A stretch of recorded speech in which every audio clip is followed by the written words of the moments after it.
lang ito, pati na mga Indio. Magdahan-dahan muna kayo sa inyong pananalita, Padre Damaso. Kung nakakalimutan ninyo, nasa bubong tayo na isang Indio. Tama, baka magdamdam si Kapitan Tiago. Huwag kayong mag-alala, matagal lang hindi tuturo ni Tiago sa inyo bilang Indio. Malayo-malayo siya sa mga ganong mga tao. Mga Ginoo, ikinalulugod ko ipakilala sa inyo ang anak ng nasira kong kaibigan na si Don Rafael. Siya, si Crisostomo Ibarra, kararating lang galing Europa. Buenos dias, amigos. At sa Kura ng San Diego, kinagagalak kong makita muli ang isang kaibigan ng aking ama. Hindi ka nagkakamali iyo. Ngunit di ko kailangan nalimutan ang kaibigan ng iyong ama. Kung gayon, ikaw pala ang anak ng nasirang si Don Rafael. Ang inyong likod, Ginoo. Maligaya pagdating. Salamat po.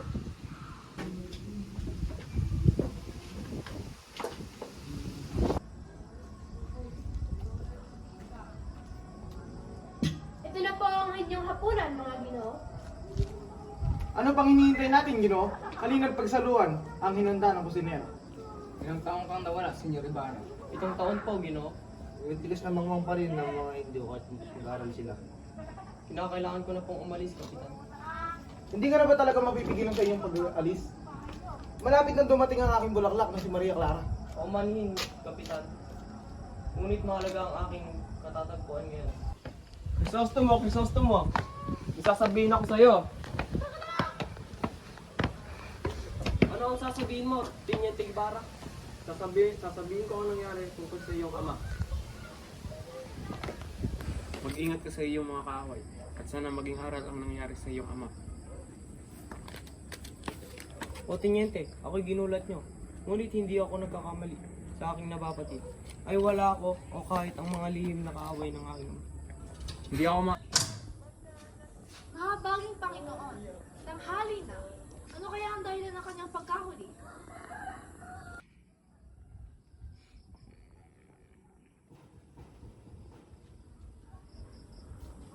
Oh, Crisostomo, ano ang pakay mo dito? Magandang umaga, Elizabeth. Nais ko po makausap si Maria Clara. Andun siya sa loob. Halika, tuloy ka. Clarita! Clarita!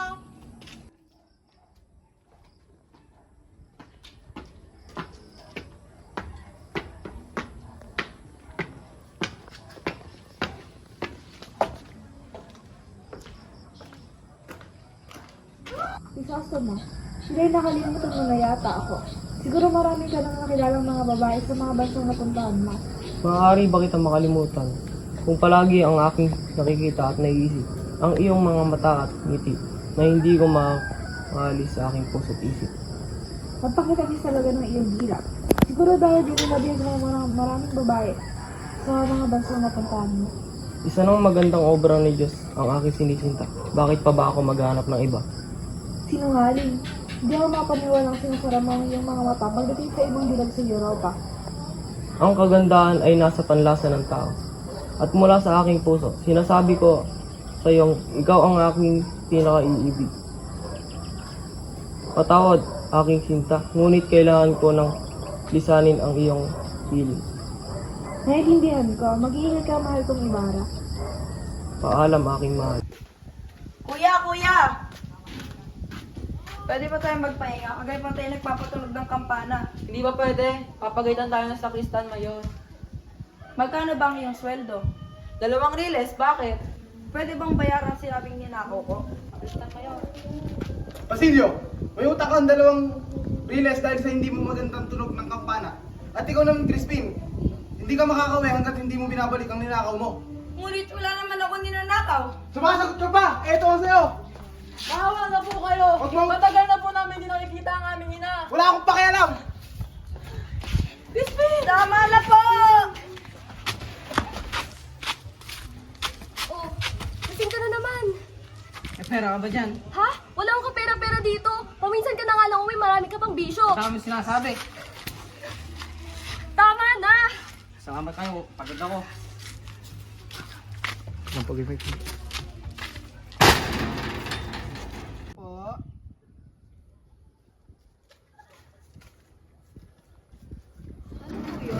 Anak mo ba ang batang magnanakaw? Opo, ngunit hindi sila magnanakaw. Asan sila? Hindi ko po alam. Kahapon po, hindi pa po sila umuwi. Ikukulong ka namin hanggat di mo sila nilalabas. Ha? Diyan ka muna, ba't di mo tinuturo ang iyong anak? Hindi na, kumain muna tayo.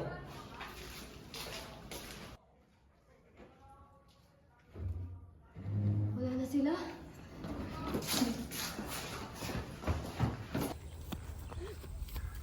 Uy bata! Tumigil ka! Baliw. Napakabaliw ah! Baliw! Taga saan yung babae na yan? Walang kwenta! Napakadumi mo. Nakakadiri siya. Hindi ganyan yung asawa ko. Salot ng bayan!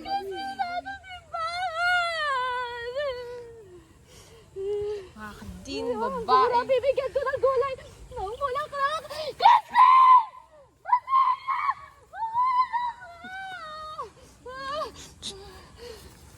Nakita ko pa si Christine! Si Basilio!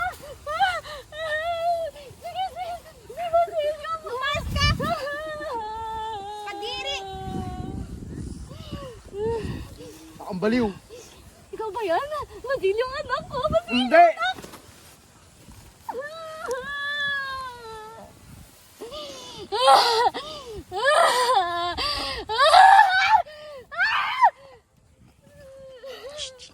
Kilala niyo ba ang asawa ko? Si Pedro! Mahal na mahal ko siya! Mahal na mahal ko ang asawa ko! Siyang baliw! Ayaw nandun niyo kung saan yun sa mga awitin ko. Ang galing-galing niya sumayaw. Alam niyo ba yun? Huwag yun! Nababagay lamang sa iyo! Isang baliw na babae! Basilio! Crispin! Basilio! Si Basilio ito. Tugo! Mabula! Anak ko! Basilio! Pinatay niyo ang anak ko! Basilio! Mabula! May dugo! Anak ko! Basilio! Basilio!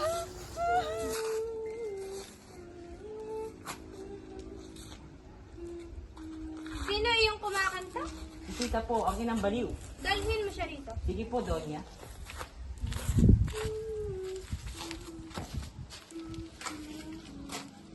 Halika rito, tumawid ka.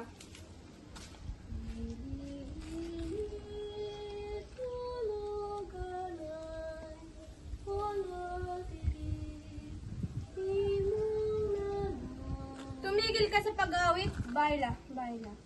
Hili, hili, tulog. Baliw na ako kung sumasayaw! Imong nanan. Ano? Sasayaw ka pa ba? Wala kang kwenta?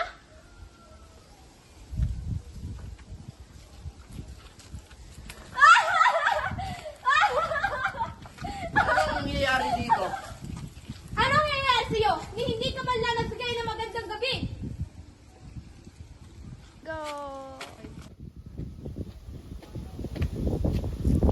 Magandang umaga, Doña Victorina. Magandang umaga rin, Kapitan Tiago.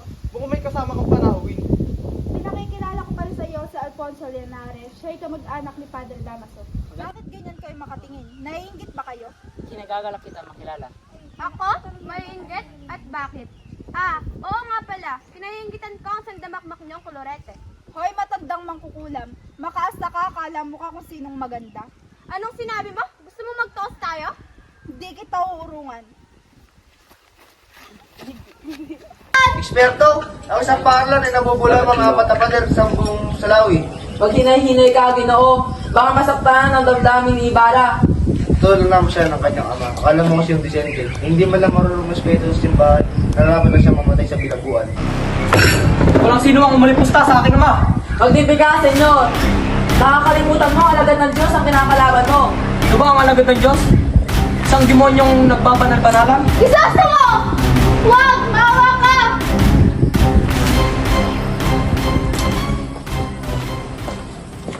Balita ko, ikakasal ka na kay Alfonso Linares. Ang swerte mo naman.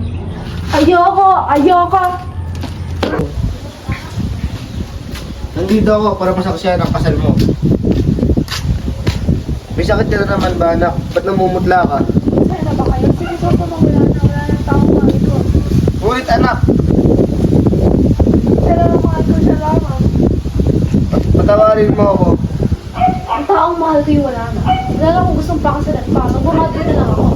Ngunit naisip lang kapakanan mo. Kumpento o kabatayan. Sa dalawa lamang pag-ibig. Diyos ko, pinaparusahan mo na naman ako. Pagpalain mo ang anak ko. Ayokong mamatay ka! Magmadre ka! Senyor Ibarra, iligtas niyo ang inyong sarili at tumakas sa lugar nito. Ano ang ibig mo sabihin? May pag-aasa magaganap at kayong papalabasin pasimuno nito, Ginoo. Paano kung ako magsuplong ng pag-aasa? Iisipin nila kayo taksil at papalabasin pasimuno nito at sunugin ang kasulatan at tumakas at hintayin ang magaganap. Gusto niyo pintol? Sumama ka sa amin, kaya Sandali! sa akin na magtanong. Kung ako hindi kayo tatakas, hindi namin kayo gagapos. Nagkain ko kayo sa kaibigan ko sa Mandaluyong. Yan yung mga traitor! Marilyn!